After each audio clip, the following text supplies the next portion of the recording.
Well, good evening, everybody.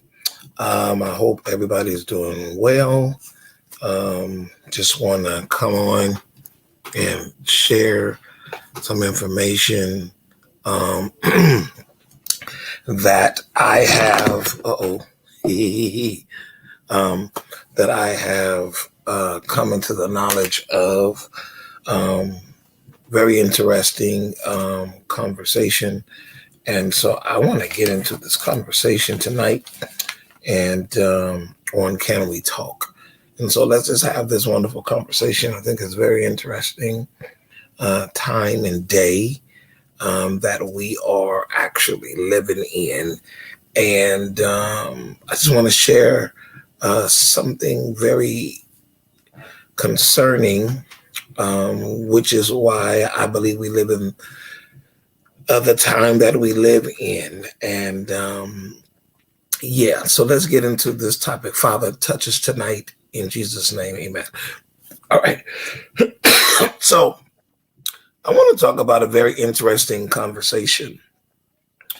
And for those of you that may be watching on Instagram, you will not have access, if you will, you won't have access to the video, but feel free. What I'm getting ready to share is something that I saw on YouTube, and I thought it was very interesting, and so I want to get into this discussion tonight. Okay, so if it does not play the way I desire for it to play, then I would go to my part two, but hopefully I'll get it to play. So let me bring this on screen now to everybody. And this person is Dr. Alan Franklin, I believe is his name, who happens to be a sociologist, happens to be a sociologist, mixed with, a sociologist mixed with, I think he's a criminologist or attorney of some sort like that. All right. So, anyway, all right. So I want to play this and then maybe I'll interrupt the conversation. So if you are on Instagram, maybe what you can do is go to my YouTube at the same time if you have access and watch it there, this portion there. Because if I use my Instagram for my phone, you won't be able to see the video if I turn my phone in that direction. So, all right, hopefully this plays. All right, here we go.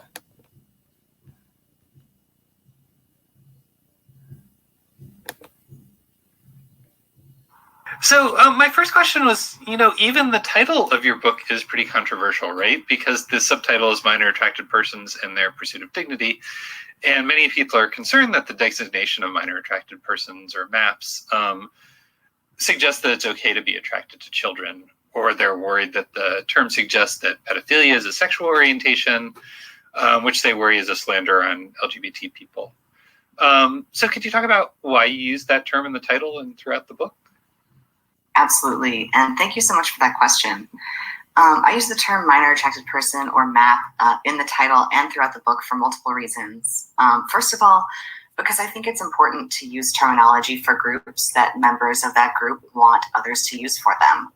And MAP advocacy groups like Before You Act have advocated for use of the term MAP. They've advocated for it primarily because it's less stigmatizing than other terms like pedophile. A lot of people, when they hear the term pedophile, they automatically assume that it means a sex offender. And that isn't true, and it leads to a lot of misconceptions about attractions toward minors. I've definitely heard the idea that you brought up, though, that the use of the term minor attracted person suggests that it's okay to be attracted to children.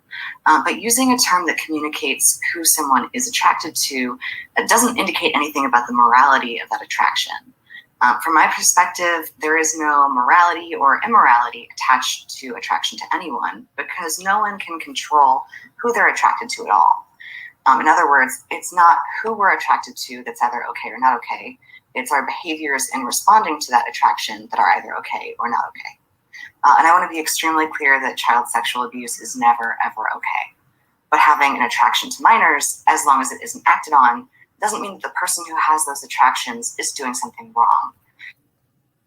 Okay, so right then and there, that kind of I'm not done yet, but it gives you a pretty decent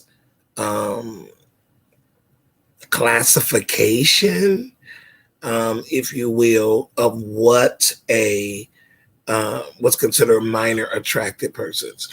Now he does share, and you can see this full video on the I guess you call it Protasia conversation or whatever on YouTube. You can see the full conversation. It's about 28 minutes.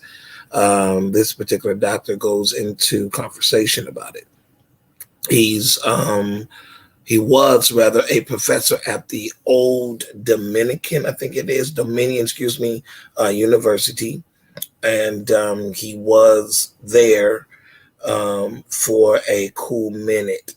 And when this book came out, which is trying to bring a level of dignity to minor attracted people, or as they call it, MAPS, minor attracted persons, all right, or MAPS. That's what it's called. So if you hear the word MAPS, and as it relates to children or whatnot, is minor attracted persons, and this is what he's dealing with. I noticed something, and noticed that he mentioned something very interesting, and that is the fact about attraction. And he mentioned how whoever you are attracted to doesn't have a level, or it's not right, it's not wrong, it's pretty much just a feeling. And so you're going to hear him pretty much express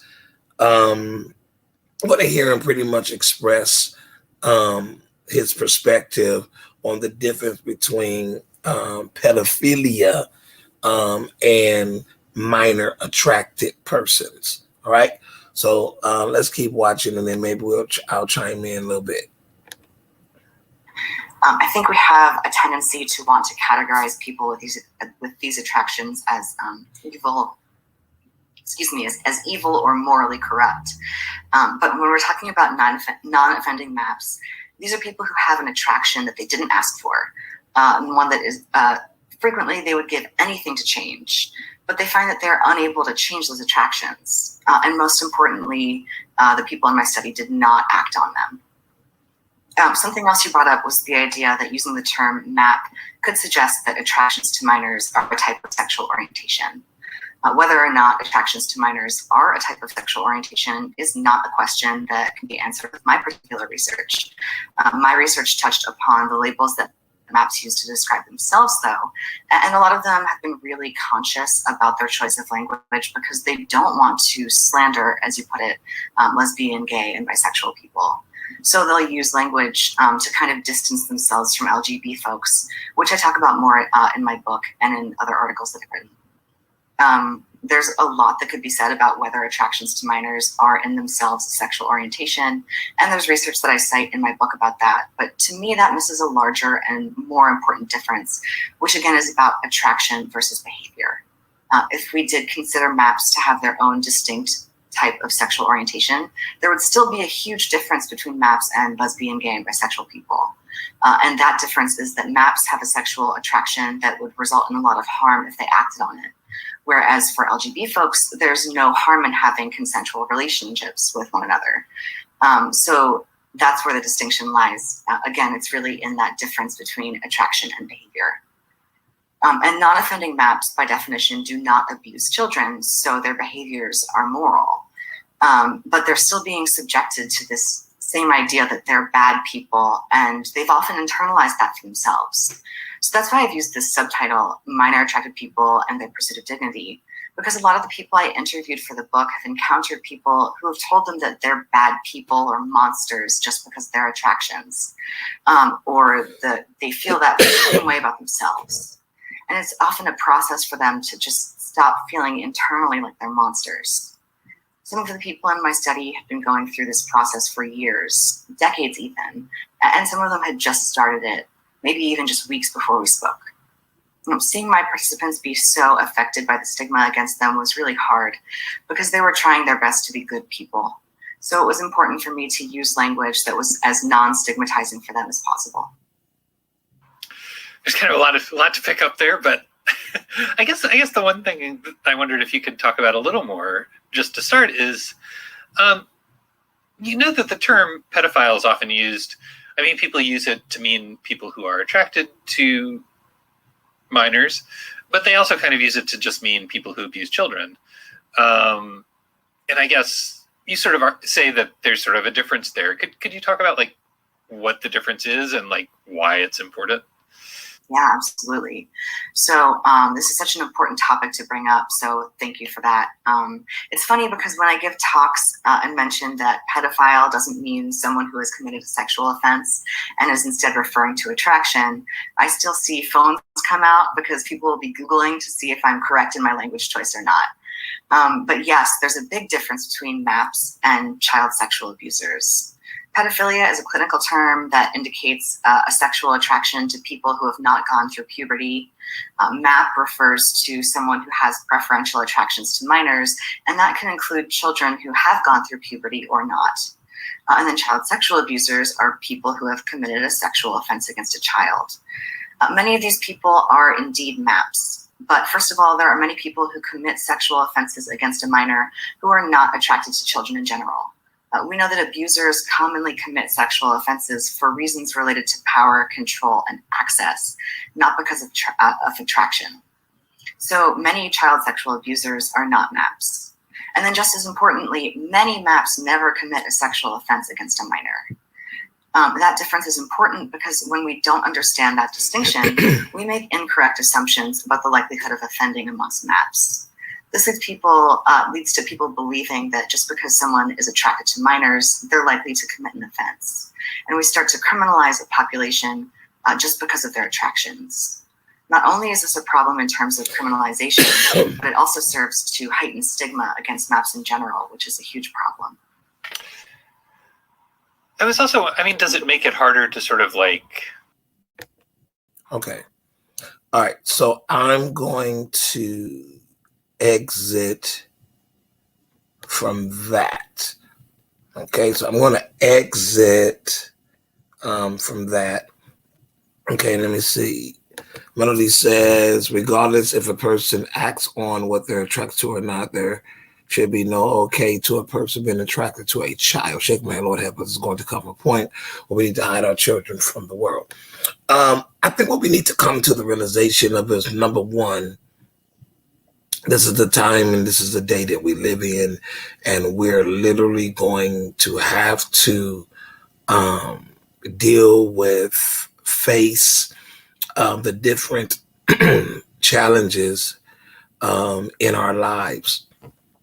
And we're going to have to revisit some conversations, and we're going to have to re-examine some things, review some things as it relates to even this particular subject matter that is very, very touchy-feely now. Like I said, this gentleman resigned, received some type of threats or whatever, because it looks like he is condoning, so to speak, pedophilia. And as you paid attention to, you see pretty much that Dr. Franklin is pretty much establishing or saying that there was a difference on this. Now, in looking at this, and I'm not going to play the game like I know all the terminologies or pronounce them correctly, but I was looking at there are different philias. Philia meaning love. It's the Greek word phileo, philia, where we get the word of the English word, the city of brotherly love, Philadelphia. The Greek word phileo, Phileo, meaning love, to be fond of.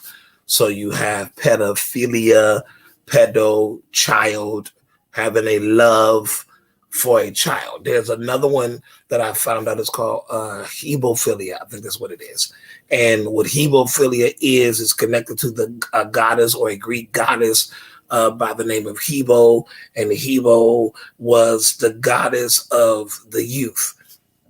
And so it's dealing with, that one is dealing with um, those who are consistently, excuse me, attracted to children, not children, but those who are pubescent, not pre-pubescent, but pubescent, meaning normally those between the ages, I think, of 11 and like 14. And then you have another one that is known as, I think, ebophilia, something like that. And it's those who are attracted to children or adolescents between the ages of like 15 to 17. Those are the ones who really have gone to what they call the Tanner syndrome, where you've experienced you're going through the sexual characteristics, body, your body is formulating, it's becoming whatever it's becoming, it's developing and all of that, right? So this is where that is. There's another one I'm forgetting right now. All right, but notice as you paid attention to him, he made a distinction between notice he said none. You see that? Non-conforming um, minor attracted persons. In other words, these are individuals who have not acted out on their feelings. They have not expressed in actions their feelings, though they have the desire. Now, I want us to realize something. I want us to realize something that's very important. And I said this earlier. I said this earlier to someone today at my job, a student. And I'm just saying in general, not on this subject per se that I'm talking about right now, but how the language has changed. Like as the world evolves, as the world changes, as the world evolves, as the world goes from one point to the next, from one dimension to the next, from one century to the next, one decade to the next, words that had meaning before now begin to change, and they begin to formulate in different ways. There's different definitions now because as people are evolving, the world now begins to change. They begin to change the word because they don't want to be discriminatory. They don't want to not to discriminate against someone. So now you have in this world different expressions, different gender expressions, different gender identities that have come into the world. Even when recently my youngest daughter was reading something to me and giving an opinion about, I think it was a transgender kid or trans kids, and the perspective and the angle of, should that particular teacher or parent or somebody be sued because they had their own perspective of that. One of the things I've realized as we get to discussing different things is that in a land that is considered the land of the free, freedom of speech, when it comes to certain things that certain people do not agree with, I don't have to agree. I don't have to agree with the pro-choice, does not have to agree with the pro-life, and the pro-life doesn't have to agree with the pro-choice in order for them both to exist. But it seems like when someone goes against the grain, so to speak, or what has become the social norm, it now becomes your opinion matters. If it's dealing with, are there two genders, or are there more than two genders? You just can't say male and female. Now you have male, female, and then you have they. So now you have to deal with the different pronouns, and you have to deal with um, you, the day we're dealing with individuals who are saying identify as he and him, and she and her, and I identify as she, he, and so, identify as they or they. Y'all see what I'm saying? So you have different things that we are dealing with.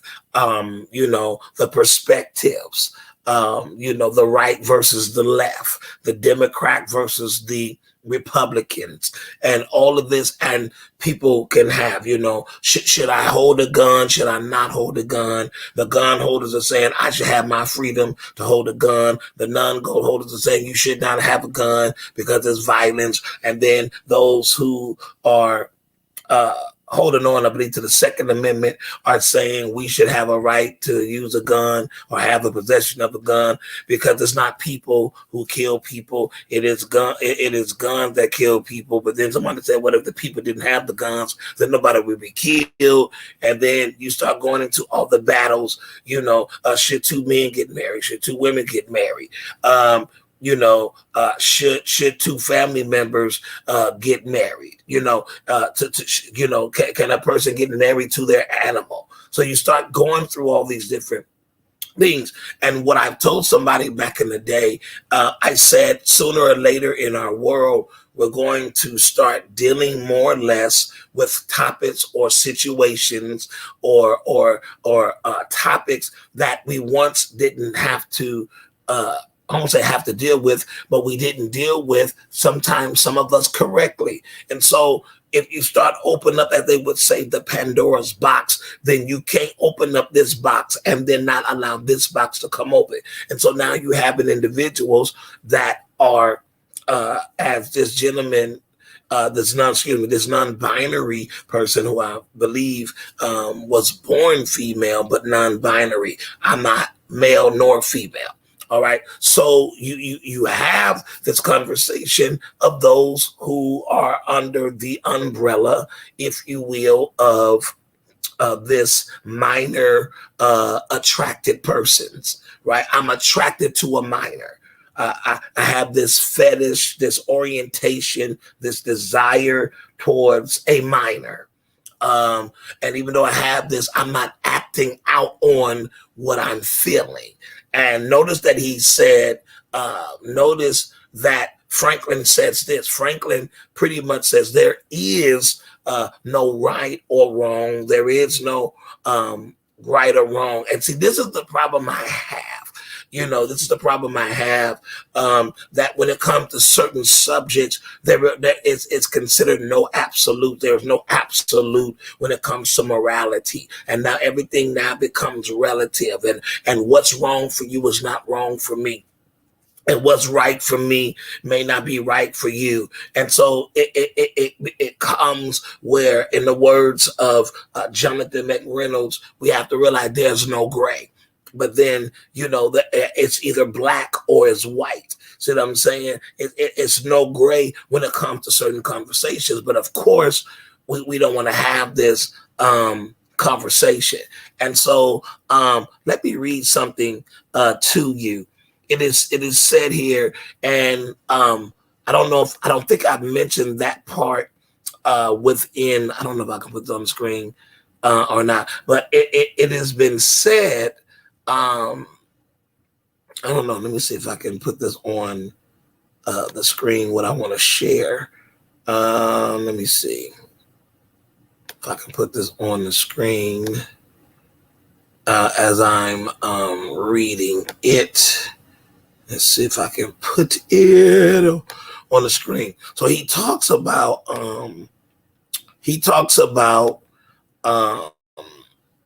yeah, you probably weren't able to see it, but he talks about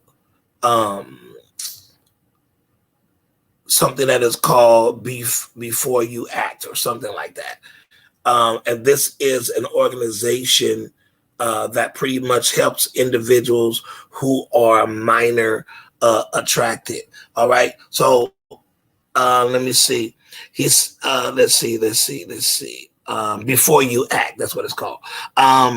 It is unknown how many people in the general population are emotionally and sexually attracted to children or pubescent adolescents. Evidence suggests that many, perhaps most adults, have a limited level of such feelings, but they are subordinate to their feelings for adults. However, some adults are, here it is, preferentially attracted to underage youth. We refer to these individuals as minor attracted person or MAPS. Most of them who have been identified are males, and current theories about age-related sexual preference posit that males are more likely to be attracted to younger persons than females. Experts estimate that 0.5 to 5% of all males are preferentially attracted to younger children or adolescents. Although there is no solid data to support these figures, if these experts are correct, then between 600,000 and 6 million men in the U.S. are preferentially attracted to children or younger adolescents, and between 60,000 and 600,000 adolescent boys are themselves preferentially attracted to children or adolescents younger than themselves. Attraction to underage youth typically involves feelings of both romantic attraction, affection, and desire for friendship. Minor attracted persons often show a desire to protect children and make them happy. However, preferential attraction to infants and toddlers has been termed nepophilia, to pubescent children pedophilia, and to pubescent children hebophilia. That's what I told you earlier. Together, here it is, these constitute the umbrella term of minor attraction. Pedophilia is listed in the American Psychiatric Association Diagnostic and Statistical Manual of Mental Disorders, but is only considered a disorder if acted upon illegally or if it causes distress. While nepophilia may be considered under the umbrella term of pedophilia, hebophilia is not mentioned at all. Okay, no one chooses to be emotionally and sexually attracted to children and adolescents. The cause is unknown. In fact, the development of attraction to adults is not understood. A large number of theories involving hormonal influences, genetics, evolutionary processes, socialization, parental relationships, and childhood sexual experiences have been proposed, but most have not been tested scientifically. Studies also normally use samples of persons convicted of sex crimes, making it difficult to generalize results to the non-forensic population and measure correlational rather than causal relationships.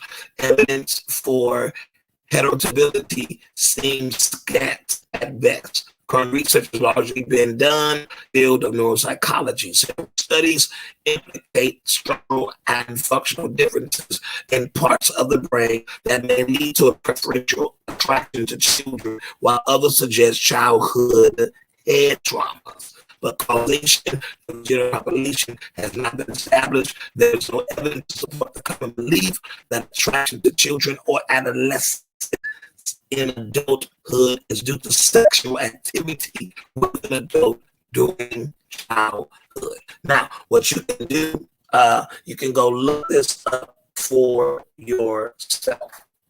Okay, you can look this up, if you will, for yourself, and you can kind of examine that. All right, your comp is getting a little choppy now. All right. Well, hopefully I'm better now. Am I better? So I just think, this is the time that we're living in. And, I often say, that people are calling right. People are calling, no, that's not what I say. What I normally say is, if everybody's doing it right, wrong is wrong if everybody is doing it, and right is right if no one is doing it. And I believe one of the things that we need to come to the place of really recognizing and really understanding is the simple fact of where we are now. And we're seeing ways. Now, I want us to be very, very clear about something, especially to us as believers, right? And I want to say this, and I want us to really, really understand this, and that is this. When we begin to deal with things that we've never heard of before, there is something that the house of God, the children of God, have to really take in consideration as we are dealing with or coming into understanding of these new identities, new expressions, sexual identities, gender expression. All right. Oh shoot. You said I'm freezing, Pastor Jay? I don't know why I'm freezing.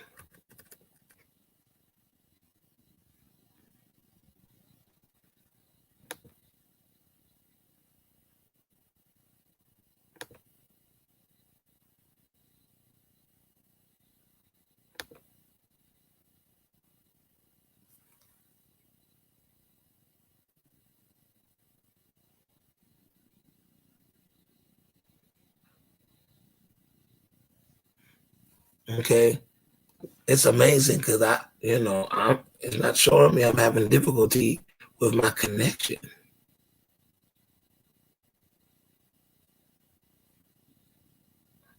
Am I still freezing?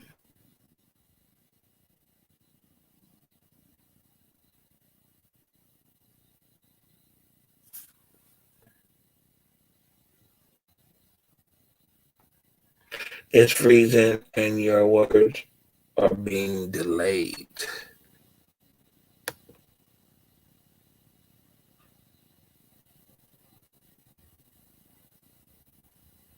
Okay, you sound more clear now. Okay. All right, so did I stop freezing? I'm not talking to y'all on Instagram. And have I stopped freezing?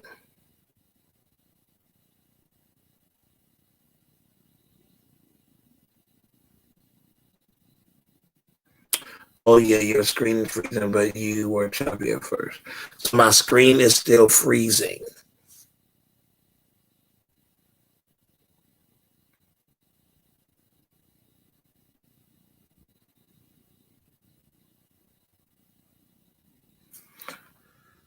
Alrighty. All right. Maybe I hear you over here, no freeze. Okay. Okay, let me fix something here.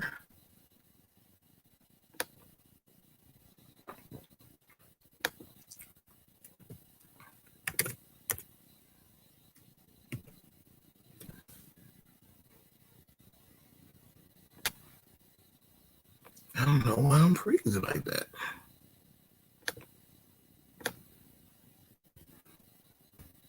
And it wasn't freezing when I was doing the video, right?